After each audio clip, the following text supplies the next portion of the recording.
ಇನ್ನೊಂದು ನೋಡಿ 11ನೇ ಶತಮಾನದಲ್ಲಿ ಮಾಡಿದಂಥದ್ದು ಕೃಷಿಗೆ ಪ್ರೋತ್ಸಾಹ ನೀಡಿದ್ದಾರೆ. ಎಲ್ಲೆಲ್ಲಿ ಹೋಗಿದ್ದಾರೆ ಅಲ್ಲಿ ಕೆರೆ ಕಟ್ಟಿಸಿದ್ದಾರೆ. ಕೆರೆ ಕಟ್ಟಿಸೋದು ಅಷ್ಟೇ ಅಲ್ಲ ಸ್ವಾಮಿ, ಇವತ್ತು ನಾವು ರೇನ್ ವಾಟರ್ ಹಾರ್ವೆಸ್ಟಿಂಗ್ ಅಂತೀವಲ್ಲ ಅದನ್ನು ಅವತ್ತು ಮಾಡಿಸಿದ್ದಾರೆ. ಮಳೆ ನೀರನ್ನು ಇಂಗಿಸುವಂಥ ಕೆಲಸ ಮಾಡಿದ್ದಾರೆ. ಇದು ನಾನು ಯಾಕೆ ಹೇಳ್ತೀನಿ ಅಂದರೆ, ಒಬ್ಬ ದಾರ್ಶನಿಕನಾದಂಥ ವ್ಯಕ್ತಿ ಕೂತ್ಕೊಂಡಾಗ ಏಕಮುಖವಾಗಿ ಕೆಲಸ ಮಾಡಲ್ಲ, 100 ಮುಖದಲ್ಲಿ ಸಮಗ್ರ ಸೇವೆ ಮಾಡ್ತಾರೆ. ಒಂದು ಸಮಾಜ ಮುಖವಾಗಿ ಧರ್ಮ ಆಗಲಿ ಎಲ್ಲವನ್ನೂ ಉದ್ಧಾರ ಮಾಡಬೇಕು. ಮಳೆ ನೀರಿನ ಸಂಗ್ರಹದ ಕೊಳಗಳನ್ನು ಮಾಡ್ತಾರೆ, ಗೋಶಾಲೆ ನಿರ್ಮಾಣ ಮಾಡ್ತಾರೆ, ಪ್ರಾಣಿಗಳ ಸಂರಕ್ಷಣೆಗೆ ವ್ಯವಸ್ಥೆ ಮಾಡಿದ್ದಾರೆ. ಆ ಪ್ರಾಣಿಗಳಿಗೆ ಬೇರೆ ವ್ಯವಸ್ಥೆ ಮಾಡಿ, ಪಕ್ಷಿಗಳಿಗೆ ಬೇರೆ ಮಾಡಬೇಕು. ಪರಿಸರಕ್ಕೆ ತುಂಬ ಮಹತ್ವ ನೀಡಿದಂಥವ್ರು, ಗಿಡ ಕಡಿಬೇಡಿ ಅಂತ ಹೇಳಿದಂಥವ್ರು. ಇನ್ನೊಂದು ಬಹಳ ನಿಸ್ಫಲರಾದಂಥ ಪರಿವ್ರಾಜಕರಾಗಿದ್ದರು. ಎಷ್ಟೊಂದು ಜನ ರಾಜರು ಅವರಿಗೆ ಕಾಲಡಿಯಲ್ಲಿದ್ದು ನಮಸ್ಕಾರ ಮಾಡ್ತಾಯಿದ್ರು. ಆದರೆ ಒಬ್ಬರೇ ಒಬ್ಬ ರಾಜರನ್ನು ಕೂಡ ಅವನ್ನ ಬಳಸ್ಕೊಂಡು ಇಬ್ಬರ ನಡುವೆ ಭಿನ್ನಾಭಿಪ್ರಾಯ ತರಲಿಲ್ಲ. ತನ್ನ ಮತ ಬೆಳೆಸೋದಕ್ಕೆ ಇನ್ನೊಬ್ಬರನ್ನ ಖಂಡನೆ ಮಾಡಿ ಅವ್ರನ್ನ ಹಾಳು ಮಾಡೋಕ್ಕೆ ಪ್ರಯತ್ನ ಮಾಡಲಿಲ್ಲ. ಮತಗಳನ್ನು ಜೋಡಿಸೋದಕ್ಕೆ ಪ್ರಯತ್ನ ಮಾಡಿದರೆ ವಿನ ಮತಗಳನ್ನು ಒಡೆಯೋದಕ್ಕೆ ಎಂದೂ ಮಾಡಲಿಲ್ಲ. ಇದು ಬಹಳ ದೊಡ್ಡ ಗುಣ, ನನಗನ್ಸುತ್ತೆ ನೈಜ ಸಂತರ ಗುಣ ಅದು. ನನ್ನ ಧರ್ಮ ದೊಡ್ಡದು ಅಂತ ಹೇಳುವ ಆತುರದಲ್ಲಿ ಇನ್ನೊಬ್ಬರ ಧರ್ಮ ಪ್ರಯೋಜನ ಇಲ್ಲ ಅಂತ ಹೇಳೋದಲ್ಲ. ಅವರು ಎಲ್ಲ ಮತಗಳನ್ನು ಜೊತೆಗೆ ತರೋಕೆ ಮಾಡಿದರೆ ಹೊರತಾಗಿ ಒಡೆಯೋದಕ್ಕೆ ಮಾಡಲಿಲ್ಲ ಅನ್ನೋದು. ಇನ್ನೊಂದು ಬಹಳ ದೊಡ್ಡ ಕಾಣಿಕೆ ನನಗನ್ಸಿದ್ದು ಅವರು ಕಲೆಗೆ, ವಾಸ್ತುಶಿಲ್ಪಕ್ಕೆ ಮತ್ತು ಸಾಹಿತ್ಯಕ್ಕೆ ಕೊಟ್ಟಂಥ ಕಾಣಿಕೆ. ಇವತ್ತಿಗೆ ನಾವು ಬೇಲೂರು ಹಳೆಬೀಡು ಇವತ್ತು ನೋಡ್ತೀವಿ, ಅದನ್ನು ಬರೀ ಒಂದು ದೇವಸ್ಥಾನ ಕಟ್ಟಿಟ್ರೆ ಆಗಿರೋದು. ಆದರೆ ಅದು ಕಲೆ ಬೀಡಾಗಬೇಕಾಯ್ತು. ಎಂಥ ಕಲೆ ಬೀಡು, ಜಗತ್ತಿನಲ್ಲಿ ಮಂದಿ ಮೈ ಮರೆಯುವಂಥ ಕಲೆ ಬೀಡಾಯಿತು. ಅದಕ್ಕೆ ತಮಿಳುನಾಡಲ್ಲಿ, ಕರ್ನಾಟಕದಲ್ಲಿ, ಆಂಧ್ರದಲ್ಲಿ, ಒರಿಸ್ಸಾದಲ್ಲಿ ಎಲ್ಲೆಲ್ಲಿ ಗುಡಿ ಕಟ್ಟಿದ್ದಾರೋ ಆ ಗುಡಿಗಳೆಲ್ಲನೂ ಅಲ್ಲಿ ಸಾಹಿತ್ಯಕ್ಕೆ, ಸಂಗೀತಕ್ಕೆ, ಕಲಾ ಸೌಂದರ್ಯಕ್ಕೆ, ವಾಸ್ತುಶಿಲ್ಪಕ್ಕೆ ಹೆಸರಾಗಿ ನಿಂತ್ಕೊಂಡಿದ್ದಾವೆ. ಅಂದರೆ ಆ ನಾಯಕರಿಗೆ ಆ ಕಲಾ ಸ್ಪಂದನೆ ಇರಬೇಕಾಗ್ತದೆ, ಆ ಕಲೆ ದೃಷ್ಟಿ ಇದ್ದಾಗ ಮಾತ್ರ ಅಂತ ಕಟ್ಟೋಕ್ಕಾಗ್ತದೆ ಅಂಥವ್ರು ರಾಮಾನುಜರು. ಇನ್ನೊಂದು ಅನನ್ಯವಾದ ಸೇನೆಯನ್ನು ಆಗಲೇ ಹೇಳಿದ ಹಾಗೆ ದಾಸಯ್ಯ ಪರಂಪರೆಯನ್ನು ಹಾಕಿದ್ದು ಅಪರೂಪ. ಅದು ವ್ಯಾಸರು ಮಾಡಿದ್ರು, ಮುಂದೆ ವ್ಯಾಸರಾಯರು ಮಾಡಿ ದಾಸಕೂಟ ವ್ಯಾಸಕೂಟ ಅಂತ ಮಾಡಲಿಲ್ವಾ? ಅದಕ್ಕೆ ಬೀಜ ಇದ್ದದ್ದು ಇಲ್ಲಿ. ಯಾಕಂದರೆ ವ್ಯಾಸರಾಯರಾಗಲಿ ಶ್ರೀಪಾದರಾಜರಾಗಲಿ ಅವರು ಕಲ್ತದ್ದು ಶ್ರೀರಂಗಲ್ಲಿ. ಶ್ರೀಪಾದರಾಜರು ಶ್ರೀರಂಗಮಕ್ಕೆ ಹೋದಾಗ ಅಲ್ಲಿ ನೋಡಿದ್ರು ತಮಿಳು ಹಾಡ್ಕೊಂಡು ಕುಣಿತಾರಲ್ರಿ ಹುಡುಗರು ಬಂದಿದ್ದಾರೆ, ದಾಸರು ದಾಸಯ್ಯಗಳು ಬರ್ತಾರೆ, ಶ್ರೀರಂಗ ದೇವಸ್ಥಾನ ನಿಂತ್ಕೊಂಡು ಡಾನ್ಸ್ ಮಾಡಬೇಕು. ಅವ್ರು ಯಾರು ಶ್ರೀಮಂತರಲ್ಲ, ದಾಸಯ್ಯಗಳು, ಅವ್ರ ಪಂಥ ದೀಕ್ಷೆ ಕೊಟ್ಟಿದ್ದಾರೆ, ಅವ್ರು ಬಂದು ಹಾಡಬೇಕು ತಮಿಳಲ್ಲಿ. ಆಗ ಶ್ರೀಪಾದರಾಜರಂದ್ರಂತೆ, ತಮಿಳು ಎಷ್ಟು ಚೆನ್ನಾಗಿ ಹಾಡೋದಿದ್ರೆ ಕನ್ನಡದಲ್ಲಿ ಮಾಡೋಕ್ಕಾಗಲ್ವಾ ನಾವು ಅಂತ ಬಂದು ಕನ್ನಡದಲ್ಲಿ ಕೀರ್ತನೆಗಳನ್ನು ಬರೆಯೋಕ್ಕೆ ಶುರು ಮಾಡಿದರು. ನರಹರ ತೀರ್ಥರು ಶುರು ಮಾಡಿದರೂ ಕೂಡ ಮುಖ್ಯವಾಗಿ ಶುರು ಆದದ್ದು ಶ್ರೀಪಾದರಾಜರಿಂದ. ವ್ಯಾಸರಾಯರು ಕೂಡ ಶ್ರೀರಂಗದಲ್ಲಿದ್ದವರು. ಆದರೆ ವ್ಯಾಸರಾಯರಿಗೊಂದು ಒಳ್ಳೆಯದಿತ್ತು, ಅವರಿಗೆ ಕೃಷ್ಣದೇವರಾಯನ ಆಶ್ರಯ ಸಿಕ್ತು. ಆದ್ದರಿಂದ ಅವ್ರು ದಾಸಕೂಟ ವ್ಯಾಸಕೂಟ ಮಾಡೋಕ್ಕಾಯಿತು. ಆದ್ದರಿಂದ ನಾನು ಹೇಳ್ತೀನಲ್ಲ, ನಮ್ಮ ದಾಸ ಸಾಹಿತ್ಯ ಬೆಳೆಯೋದಕ್ಕೆ ಪ್ರಾರಂಭಿಕ ಬೀಜವನ್ನು ಹಾಕಿದಂಥವರು ರಾಮಾನುಜಾಚಾರ್ಯರು. ವಿಶಿಷ್ಟಾದ್ವೈತ ಅಂತ ಹೇಳಿಬಿಟ್ವಿ. ಸೂಕ್ಷ್ಮವಾಗಿ ಅದರ ವ್ಯತ್ಯಾಸ 5 ನಿಮಿಷದಲ್ಲಿ ಹೇಳಿಬಿಡ್ತೀವಿ. ಬಹಳ ಆಳಕ್ಕೆ ಹೋಗುವಷ್ಟು ಆಗಲ್ಲ, 2 ಕಾರಣಕ್ಕೆ. ಒಂದು, ನನಗೂ ಅಷ್ಟು ತಿಳುವಳಿಕೆ ಇಲ್ಲ, ತಿಳುವಳಿಕೆ ಅಂತ ಭ್ರಮೆ ಬಂದುಬಿಡ್ತವೆ ಇದೇವೆ ಅಂತ. ಆದರೆ ನನಗನ್ಸಿದ್ದು ಎಷ್ಟು ಸುಲಭವಾಗಿದೆ ಅಂತ ವ್ಯತ್ಯಾಸ ಆಗೋದು.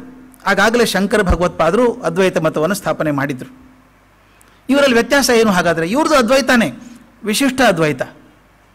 ವಿಶಿಷ್ಟವಾದದ್ದು ಏನು ಅದರೊಳಗೆ? ರಾಮಾನುಜರ ಮತದಲ್ಲಿ ಜಗತ್ತು ಸತ್ಯ, ಮೂಲ ವ್ಯತ್ಯಾಸ ಇರೋದಲ್ಲಿ. ಶಂಕರಾಚಾರ್ಯರು ಜಗತ್ತು ಮಾಯೆ ಅಂತ ಹೇಳಿದರು, ಇದು ಮಿಥ್ಯ. ಬ್ರಹ್ಮ ಸತ್ಯ, ಜಗನ್ಮಿಥ್ಯ. ಬ್ರಹ್ಮ ಒಂದೇ ಸತ್ಯ, ಉಳುಕಿದೆಲ್ಲ ಮಿಥ್ಯ, ನೀರಿನ ಗುಳ್ಳೆ ಇದ್ದಂಗೆ ಕರೆಗೆ ಹೋಗ್ಬಿಡ್ತದೆ, ಇರೋಲ್ಲ ಇದು ಅಂತ. ಆದರೆ ರಾಮಾನುಜರ ಆರ್ಗ್ಯುಮೆಂಟ್ ಹಾಗಲ್ಲ. ಜಗತ್ತು ಭಗವಂತನ ಲೀಲಾ ಕ್ಷೇತ್ರ, ಇದು ಜಗತ್ತು ಅವಂದೇ ಕ್ಷೇತ್ರ. ಭಗವಂತ ಸತ್ಯ ಅಂದಮೇಲೆ ಲೀಲಾಕ್ಷೇತ್ರವನ್ನು ಸತ್ಯ ಆಗಿರ್ಬೇಕಲ್ರಿ? ನಮ್ಮ ಕಣ್ಣಿಗೆ ಕಾಣಲ್ವಾ ಜಗತ್ತು? ಕಾಣುತ್ತೆ, ಅನುಭವಿಸ್ತೇನೆ ನಾನು ಬದುಕಿರೋವರೆಗೂ ಅನುಭವಿಸ್ತೇನೆ. ನಾನು ಹೋದ್ಮೇಲೆ ಏನಾಗುತ್ತೆ ಗೊತ್ತಿಲ್ಲ ನನಗೆ. ಅಂದರೆ ನಾನು ಬದುಕಿರೋವರೆಗೂ ಭ್ರಮೆಯಲ್ಲೇ ಬದುಕಿದ್ದೆ ಅಂತ ತಿಳ್ಕೊಬೇಕಾ? ನಾನು ಬದುಕಿದ್ದು ಭ್ರಮೆ ಅಲ್ಲ. ಈಗ ಆಗ್ತಿರೋದು ವಾಸ್ತವ, ನನಗೆ ಅನುಭವ ಆಗ್ತಾ ಇದೆ. ದುಃಖ, ನೋವು, ಸಂತೋಷ ಎಲ್ಲ ಆಗ್ತಾ ಇದೆ. ಆದ್ದರಿಂದ ಜಗತ್ ಸತ್ಯ. ಅದಕ್ಕೆ ಹೇಳ್ತಾರೆ, ಭಗವಂತ ಮತ್ತು ಜೀವನ ಸಂಬಂಧ ಅವಿನಾಶ ಸಂಬಂಧವಾದದ್ದು. ಜೀವಾತ್ಮನಿಗೆ ಭಗವಂತ ಎಷ್ಟು ಬೇಕೋ ಭಗವಂತನಿಗೂ ಜೀವಾತ್ಮ ಅಷ್ಟು ಬೇಕು. ಎಷ್ಟು ಚೆನ್ನಾಗಿ ಹೇಳ್ತಾರೆ ಅವರು. ದೇವರಿಲ್ಲದೆ ಜಗತ್ತಿಲ್ಲ, ಜಗತ್ತಿಲ್ಲ ದೇವರಿಗೆ ಅರ್ಥ ಇಲ್ಲ ಅಂತ. ಜಗತ್ತಿಲ್ಲ ಅಂದರೆ ದೇವರು ಎಲ್ಲಿದ್ದಾನೆ? ಅದನ್ನು ನಮ್ಮ ಗುಂಡಪ್ಪನವ್ರು ಭಾಳ ಚಂದ ಬರೀತಾರೆ. ಪರದೈವವನು ತೊರೆಯೇ ಗತಿ ನರನಿಗಿಲ್ಲ ದಿಟ. ಪರದೈವವನು ತೊರೆಯೇ ಗತಿ ನರನಿಗಿಲ್ಲ ದಿಟ, ನರನಿಲ್ಲದಿರೆ ದೇವನನ್ನು ಕೇಳುವರಾರು. ಮನುಷ್ಯನೇ ಇಲ್ಲಾಂದ್ರೆ ದೇವರು ಎಲ್ಲಿ ಬರ್ತಾನ್ರಿ? ಭಗವಂತನಿಗೆ ನಾವೆಷ್ಟು ಅವಶ್ಯಕವಾಗಿದ್ದೇವೋ ನಮಗೂ ಅಷ್ಟೇ ಅವಶ್ಯಕವಾಗಿದ್ದಾನವನು.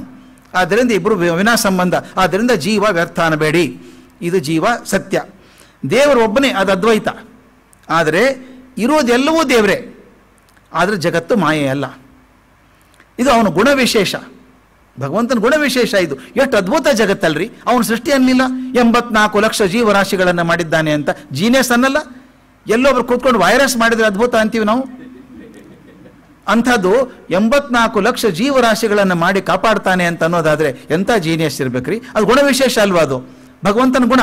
ಅಂದರೆ ಭಗವಂತ ಗುಣರಹಿತನಾದವನಲ್ಲ, ಅವನು ಗುಣವಂತನಾದವನು. ಅದು ಮೂಲ ಶಕ್ತಿಯ ಬಾಹ್ಯ ಪ್ರಕಟಣೆ. ಅದು ಈ ಪ್ರಪಂಚ ಅಂತ ಏನಿದೆಯೋ ಆ ಮೂಲ ಶಕ್ತಿಯ ಪ್ರಕಟಣೆ ಇದು. ಇನ್ನೊಂದು ಬಹಳ ಮುಖ್ಯ, ನಾವೆಲ್ಲ ಸಂತೋಷ ಪಡಬೇಕಾದದ್ದು, ಪ್ರತಿಯೊಬ್ಬ ಜೀವಾತ್ಮ ಕೂಡ ಅನಾದಿ ನಿತ್ಯ. ನಾವೆಲ್ಲ ಅಯ್ಯೋ ಹೋಗ್ಬಿಡ್ತೀವಿ, ನಮ್ದೇನಿದೆ, ನಮ್ದು ಮುಗಿತಲ್ಲ ಅಂತ ಅನ್ಕೋತೀವಿ. ಹಾಗಲ್ಲ. ಅವ್ರು ಹೇಳೋದು ಪ್ರತಿಯೊಂದು ಜೀವ ಕೂಡ ಅನಾದಿಯಾದದ್ದು, ಅದು ನಿತ್ಯವಾದದ್ದು, ಆದರೆ ಪರಿಪೂರ್ಣ ಅಲ್ಲ, ನಾಟ್ ಕಂಪ್ಲೀಟ್. ಅಂದರೆ ಕಂಪ್ಲೀಟ್ ಆಗಿಲ್ಲ ಅಂದರೆ ವ್ಯರ್ಥ ಆಗಿ ಹೋಯ್ತಾ ಪ್ರಪಂಚಕ್ಕೆ ಬಂದು? ಇಲ್ಲ, ಅದು ಪ್ರಗತಿ ಹಾದಿಗೆ ಹೋಗ್ತಾ ಇದೆ. ಭಗವಂತ ಅದಕ್ಕೊಂದು ಚಿಂತನೆ ಅಂತ ಕೊಟ್ಟಿದ್ದಾನೆ, ವಿವೇಕ ಅಂತ ಕೊಟ್ಟಿದ್ದಾನೆ. ವಿವೇಕ ಬಳಸ್ಕೊಂಡು ಜೀವ ಉನ್ನತಿಗೂ ಹೋಗಬಹುದು, ಅವನತಿಗೂ ಹೋಗ್ಬೋದು. ಉನ್ನತಿಗೆ ಹೋದಂಥ ಜೀವ ಸ್ಟೇಜ್ ಬೈ ಸ್ಟೇಜ್ ಇಂಪ್ರೂವ್ ಆಗ್ತಾ ಆಗ್ತಾ ಆಗ್ತಾ ಒಂದು ಸಲ ಮೋಕ್ಷಕ್ಕೆ ಹೋಗ್ಬೋದು. ಇದ್ರ ಪುನರ್ಜನ್ಮಕ್ಕೆ ಅರ್ಥ ಏನಿದೆ? ಅವ್ರು ಹೇಳೋದು ಬಹಳ ಚೆನ್ನಾಗಿದೆ. ಅಕಸ್ಮಾತ್ ಜೀವಾತ್ಮ ಅಥವಾ ಒಳಗಿರುವಂಥ ಆತ್ಮ ನಿತ್ಯ ಅನಂತ ಆಗೋದಿದ್ರೆ ಪುನರ್ ಇದಕ್ಕೆ ಬೇಕು? ಗುಣನೇ ಇಲ್ಲ ಅಂತ ಅನ್ನೋದರ ಪುನರ್ಜನ್ಮ ಯಾಕೆ ಬೇಕಾಗತ್ತೆ? ಪುನರ್ಜನ್ಮ ಯಾಕೆ ಬೇಕು ಅಂದರೆ ಈ ಜೀವನದಲ್ಲಿ ಮಾಡಿದಂಥ ತಪ್ಪನ್ನು ತಿದ್ದುಕೊಂಡು ಮುಂದಿನ ಜನ್ಮಕ್ಕೆ ಹೋಗಬೇಕು. ಬುದ್ಧನ ಜೀವನ ಚರಿತ್ರೆ ನೋಡಿದಾಗ ಜಾತಕ ಕಥೆಗಳು ಅಂತ ಬರ್ತವೆ. ಸುಮಾರು 548 ಕಥೆಗಳಿದ್ದಾವೆ. ಅಷ್ಟು ಜನ್ಮ ಬದುಕಿದ್ದ ಬುದ್ಧ, ಎಲ್ಲ ನೆನಪಿತ್ತಂತ ಅವನಿಗೆ. ಅಂದರೆ ಯಾಕೆ ಹಂಗೆ ಹೇಳ್ತಾನೆ? ಏನೇನೋ ಪ್ರಾಣಿಯಾಗಿ ಹುಟ್ಟಿದ್ದಾನೆ, ಏನೇನೋ ಆಗಿ ಹುಟ್ಟಿದ್ದಾನೆ ಅವನು ಅಷ್ಟು ಜನ್ಮ. ಅಂದರೆ ಅಷ್ಟು ಜನ್ಮ ತಿದ್ದುಕೊಳ್ಳೋಕೆ ಅವಕಾಶಗಳಿದ್ದಾವೆ ಅಂತ. ಮನುಷ್ಯ ಜೀವಾತ್ಮ ಅಂತ ಏನಿದೆಯೋ ಪರಿಪೂರ್ಣ ಅಲ್ಲ, ಅದರ ಪರಿಪೂರ್ಣತೆಗೆ ಹೋಗ್ತಿರುವಂಥ ಒಂದು ದಾರಿ. ಹಂತ ಹಂತವಾಗಿ ಹೋಗ್ತದೆ. ಒಂದೇ ಜನ್ಮದಲ್ಲಿ ಸಾಕಷ್ಟು ತಿದ್ದುಕೊಂಡು ಹೋಗ್ಬೋದು. ಆಗದೆ ಹೋದಾಗ ನಿರಾಶೆ ಮಾಡಬೇಡಿ, ಇನ್ನೊಂದು ಜನ್ಮ ಇದೆ, ಅಲ್ಲಿ ತಿದ್ದುಕೊಳ್ಳಿ ಅಂತ ಹೇಳಿ ಆಸೆ ಕೊಡುವಂಥದ್ದು. ಅದಕ್ಕೆ ಅನೇಕ ಜನ್ಮ ಸಂಸಿದ್ಧ ತಥೋಯಾತಿ ಪರಾಂಗತಿ ಬಹೂನಾಂ ಜನ್ಮನ ಅಂತೆ ಜ್ಞಾನವಾನ್ ಮಾಂ ಪ್ರಪದ್ಯತೆ ಅಂತ ಭಗವದ್ಗೀತೆ ಮಾತಿಗೆ ಅರ್ಥ ಬರೋದು ಯಾವಾಗ? ಪುನರ್ಜನ್ಮಗಳಿಗೆ ಅವಕಾಶ ಇದ್ದಾಗ. ಪುನರ್ಜನ್ಮ ಯಾಕೆ ಇರಬೇಕು? ಕರೆಕ್ಷನ್ ಚಾನ್ಸ್ ಇದೆ. ಅದಕ್ಕೆ ಹಿಂದ್ಕೊಂಡೆಲ್ಲೂ ಹೇಳಿದ್ದೆ, ನಮ್ಮ ಅಕೌಂಟ್ ಕ್ಲೋಸ್ ಆಗಲ್ಲ. ನಮ್ಮಲ್ಲಿ ಹಿಂದೂ ಧರ್ಮದಲ್ಲಿ ಅಕೌಂಟ್ ಕ್ಲೋಸ್ ಆಗಲ್ಲ. Continued for next life, continue ಮಾಡ್ತಾ ಹೋಗ್ತೀವಿ ನಾವು. ಹಾಗೆ ನಡೀತು. ಅದೊಂದು ಸಂತೋಷ ನಮಗೆ. ಭಗವಂತನಿಗೆ ಬಿಡಲಾರದಂಥ 2 ಪ್ರಕಾರಗಳಿದ್ದಾವೆ, ಒಂದು ಜೀವ, ಒಂದು ಜಡ. ದೇಹ ಆತ್ಮಕ್ಕೆ ಹೆಂಗೆ ಸಂಬಂಧ ಇದೆಯೋ ಭಗವಂತ ಪರಮಾತ್ಮ ಆ ಸಂಬಂಧ ಇದೆ ಅಂತ. 3 ಥರದ ಆತ್ಮಗಳಿದ್ದಾವೆ ಅಂತ ಶ್ರೀ ವೈಷ್ಣವ ಪಂಥದಲ್ಲಿ ನಂಬ್ತಾರೆ. 3 ಥರದ ಆತ್ಮಗಳಿದ್ದಾವೆ ಅಂತ. ಮೊದಲನೇದ್ದು ನಿತ್ಯ ಆತ್ಮ, ಎರಡನೇದ್ದು ಮುಕ್ತ ಆತ್ಮ, ಮೂರನೇದ್ದು ಬದ್ಧ ಆತ್ಮ ಅಂತ. ನಿತ್ಯಾತ್ಮ ಅಂತ ಸ್ವತಂತ್ರವಾಗಿರುವಂಥದ್ದು. ವೈಕುಂಠದಲ್ಲಿ ಭಗವಂತನ ಸೇವೆಯಲ್ಲೇ ಕೂತಿದ್ದಾವು. ಅಂದರೆ ಎಲ್ಲವನ್ನ ಪಾರಾಗಿ ದಾಟಾಗಿ ಭವಸಾಗರವನ್ನು ದಾಟಿ ಮೇಲೆ ಹೋದಂಥ ಜೀವಿಗಳು ಅವು ನಿತ್ಯ ಆತ್ಮಗಳು, ಭಗವಂತನ ಸನ್ನಿಧಿಯೊಳಗೆ ಇದ್ದಾವೆ. ಎರಡನೇದಿದ್ದಾವಲ್ಲ ಮುಕ್ತಾತ್ಮಗಳು, ಸಂಸಾರ ಬಂಧನದಲ್ಲಿದ್ದಾವೆ. ಹಂತವಾಗಿ ಮೇಲೇರಿ ಕೊನೆಗೊಂದು ದಿವಸ ಮೋಕ್ಷ ಸಾಗಿ ಭಗವಂತನ ಸಾನ್ನಿಧ್ಯಕ್ಕೆ ಬರ್ತಾವೆ. ಮೂರನೇದ್ದು ಬದ್ಧಾತ್ಮಗಳು ಅಂತ, ಅವು ಸಿಕ್ಕಾಕೊಂಡ್ಬಿಟ್ಟಿದ್ದಾವೆ, ಬದ್ಧವಾಗಿದ್ದಾವು ಸಂಸಾರಕ್ಕೆ. ಇಲ್ಲೇ ಸಿಕ್ಕೊಂಡು ಇಲ್ಲೇ ತಿರುಗ್ತಾ ದಿನಮಪಿ ರಜನಿ ಸಾಯಂ ಪ್ರಾತಃ ಶಿಶಿರ ವಸಂತೋ ಪುನರಾಯಾತವು ಕಾಲ ಕ್ರೀಡತೆ ಗಚ್ಚತ್ಯಾಯು ಭಜ ಗೋವಿಂದಂ ಅಂತ ಇಲ್ಲೇ ಕೂತಿದ್ದಾವೆ. ಅವು ಹೋಗ್ತವೆ, ತಪ್ಪು ಮಾಡ್ತವೆ, ಮತ್ತೆ ಸಿಕ್ಕೋತಾವೆ, ಮತ್ತೆ ಒಳ್ಳೆ ಬೆಳೆಸ್ತವೆ, ಮತ್ತೆ ತಪ್ಪು ಮಾಡ್ತಾ ಸಿಕ್ಕೋತಾವೆ. ಹೀಗೆ ಹೊರಗೆ ಬರಲಾರದೆ ಒದ್ದಾಡ್ತಾ ಇರ್ತವೆ. ರಾಮಾನುಜರ ಪ್ರಕಾರ ಮೋಕ್ಷ ಅಂದರೆ ಆತ್ಮ ಸಂಸಾರ ಚಕ್ರದಿಂದ ಬಿಡುಗಡೆಯಾಗಿ ಶ್ರೀಮನ್ನಾರಾಯಣನ ದಿವ್ಯಲೋಕ ಸೇರಿಸಿ ದಿವ್ಯಾನಂದವನ್ನು ಪಡೆಯೋದು ಅಂತ ಹೇಳ್ತಾರೆ. ಇಲ್ಲಿ ಮೂಲ ವ್ಯತ್ಯಾಸ ಬರೋದು. ಅಹಂ ಬ್ರಹ್ಮಾಸ್ಮಿ, ನಾನು ಭಗವಂತನ ಒಂದು ಕಿಡಿ, ಅವನಲ್ಲೇ ಸೇರ್ಕೊಂಡ್ಬಿಡ್ತೇನೆ ನಾನು. ಇದು ಅದ್ವೈತವಾದ. ನಾನು ಭಗವಂತನಲ್ಲಿ ಸೇರ್ಕೊಂಡ್ಬಿಡ್ತೇನೆ, ಲೀನ ಆಗಿಬಿಡ್ತೇನೆ ಅಂತ. ಆದರೆ ವಿಶಿಷ್ಟ ಅದ್ವೈತದಲ್ಲಿ ಅದು ಲೀನ ಆಗೋಲ್ಲ.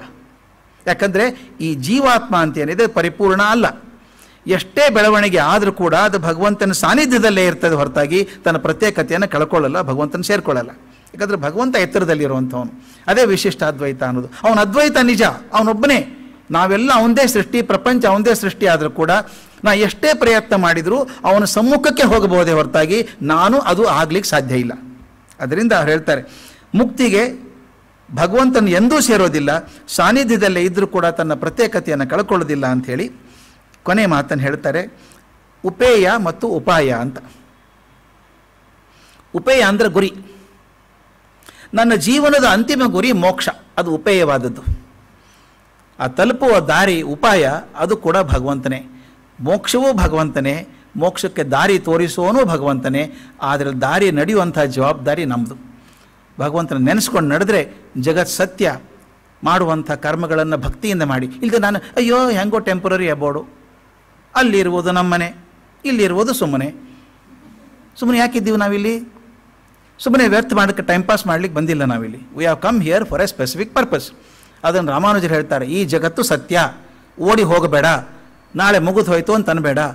ಈ ಜನ್ಮದಲ್ಲಿ ಚೆನ್ನಾಗಿ ಮಾಡಿಕೊಂಡ್ರೆ ಒಂದು ಇನ್ಕ್ರಿಮೆಂಟ್ ಮುಂದಿನ ಜನ್ಮಕ್ಕೆ. ಹೀಗೆ ಮಾಡ್ತಾ ಮಾಡ್ತಾ ಇನ್ಕ್ರಿಮೆಂಟಲ್ ಗ್ರೋತ್ ಆದರೆ ಒಂದಲ್ಲ ಒಂದು ದಿವಸ ನಾವು ಮೋಕ್ಷ ಮುಟ್ತೀವಿ. ಭಾಗವತದಲ್ಲಿ ಬರ್ತದೆ, ನಾರದರು ಬಂದ್ರಂತೆ, ಒಬ್ಬ ಆಲದ ಮರದ ಕೆಳಗೆ ಕೂತಿದ್ದಂತ ಧ್ಯಾನ ಮಾಡ್ತಾ. ಅವನಿಗೆ ನಾರದರೆ ಬಂದುಬಿಟ್ರಿ ನೀವು, ಭಾಳ ಸಂತೋಷ ಆಯಿತು, ನನಗೆ ಯಾವತ್ತು ಮುಕ್ತಿ ಆಗ್ತದೆ ಅಂತ ಕೇಳಿದ್ರಂತ. ಅವಂತ ಏನಿಲ್ಲಪ್ಪ, ಈ ಗಿಡದಲ್ಲಿ ಎಷ್ಟು ಎಲೆ ಇದ್ದಾವೆ, ಅಷ್ಟು ಜನ್ಮ ಆದಮೇಲೆ ನೀನು ಮುಕ್ತಿ ಆಗ್ತದೆ ಅಂತಂತೆ. ಅವ್ರು ಅಯ್ಯೋ ಅವನು ಇಟ್ಟು ಎಲೆ ಇದ್ದಾವೆ, ಇದು ಬೇಡ ಬೇಡ, ಧ್ಯಾನ ಮಾಡೋದೇ ಬೇಡ ಅಂತ ಹೋಗ್ಬಿಟ್ಟ. ಅವ್ನು ಬಿಟ್ಟೇ ಬಿಟ್ಟ, ಧ್ಯಾನ ಮಾಡೋದೇ ಬಿಟ್ಟ. ಈ ಮುಗಿಯಂಗೆ ಕಾಣಿಸಲ್ಲ ಇದು. ಮುಂದೆ ಹೋದ, ನಾರದ್ರು ಹೋದ್ರು, ಇನ್ನೊಬ್ಬ ಮನುಷ್ಯ ಕೂತಿದ್ದ, ಹುಣಸೆ ಮರದ ಕೆಳಗೆ ಕೂತಿದ್ದ. ಅವನು ಅದೇ ಪ್ರಶ್ನೆ ಕೇಳಿದ, ನನಗೆ ಯಾವಾಗ ಮುಕ್ತಿ ಸ್ವಾಮಿ ಅಂತ. ಹಿಂಗೆ ನೋಡಿದ್ರು, ಎಷ್ಟು ಎಲೆಗಳಿದ್ದಾವೋ ಅಷ್ಟು ಜನ್ಮ ಆಗ್ಬೇಕು ಜನಕ್ಕೆ, ಆಮೇಲೆ ಮುಕ್ತಿ ಅಂದ್ರಂತೆ. ಅವನು ಕುಣಿದಾಡೋಕೆ ಶುರು ಮಾಡಿಬಿಟ್ಟಂತೆ. ಅಯ್ಯೋ ಒಂದು ದಿವಸ ಮುಕ್ತಿ ಇದೆಯಲ್ಲ ನನಗೆ ಹಾಗಾದರೆ. ಅವ್ನು ನೋಡಿ ಹೆಂಗೆ ನೋಡೋ ದೃಷ್ಟಿ ಅದು. ಆಲದೆಲೆಕ್ಕಿಂತ ಹುಣಸೆ ಎಲೆ ಜಾಸ್ತಿ ಅಲ್ವಾ. ಅವನಂತ ಅಯ್ಯೋ ಹಾಗಾದ್ರೆ ಒಂದಿಲ್ಲ ಒಂದು ದಿವಸ ಮುಕ್ತಿ ಇದೆ ಅಂದಂಗೆ ಆಯ್ತು, ಭಗವಂತನ ಕೃಪೆ ದೊಡ್ಡದು ಅಂದಂತೆ. ನಾವು ಹೇಗೆ ನೋಡ್ತೀವಿ ಅನ್ನೋದ್ರ ಮೇಲೆ ಇದೆ ಸ್ವಾಮಿ. ರಾಮಾನುಜರಾಗಲಿ, ಶಂಕರರಾಗಲಿ, ಮಧ್ವರಾಗಲಿ, ಅವರೆಲ್ಲ ನಮ್ಮ ಇತಿಮಿತಿಗಳನ್ನು ಮೀರಿ ದೊಡ್ಡವರಾದವರು. ಅವನು ವಿಮರ್ಶೆ ಮಾಡೋ ಶಕ್ತಿ ನಮಗಿಲ್ಲದೆ ಹೋದರೂ ಕೂಡ ನಮ್ಮ ಮಿತಿಗಳೊಳಗೆ ಅವನು ಅರ್ಥ ಮಾಡ್ಕೋಬೇಕು. ನಮ್ಮೊಳಗೆ ಭೇದ ಬೇಕಾಗಿಲ್ಲ. ಅವ್ರು ದೊಡ್ಡವರು, ಇವ್ರು ದೊಡ್ಡವರು, ಈ ವಾದ ದೊಡ್ಡದು, ಈ ವಾದ ಸರಿ. ಒಂದು ಸಲ ಗುಂಡಪ್ಪನವ್ರನ್ನೇ ಕೇಳಿದ್ದೆ ನಾನು, ಸರ್ ಯಾವ್ದು ದೊಡ್ಡದು ಸರ್, ದ್ವೈತ ದೊಡ್ಡದಾ ಅದ್ವೈತ ದೊಡ್ಡದಾ ಅಂತ ಕೇಳಿದ್ದೆ. ಯಾಕಂದ್ರೆ ಅವರು ಅದ್ವೈತಿಗಳು, ನಾನು ಅದ್ವೈತಿ, ಹುಟ್ಟ ಅಷ್ಟೇ. ಕೇಳಿದೆ ಹೇಗೆ ಅಂತ. ಅವ್ರು ಹೇಳಿದರು, ಎಷ್ಟೇ ತಲೆ ಕೆಡಿಸ್ಕೋಬೇಡಿ, ಯಾರಿಗೂ ಸರಿಯಾಗಿ ಅರ್ಥ ಆಗಿಲ್ಲ. ಎಷ್ಟು ಚಂದ ಅವ್ರು ಹೇಳೋ ಮಾತು, ಯಾರಿಗೂ ಸರಿಯಾಗಿ ಅರ್ಥ ಆಗಿಲ್ಲ, ನಿಮ್ಗೆ ಯಾವುದು ಸರಿನೋ ಹಾಗೆ ಬದುಕಿ ಅಂದರು. ಕನೆ ಮಾತದು. ಚೆನ್ನಾಗಿ ಬದುಕೋಣ. Thank you.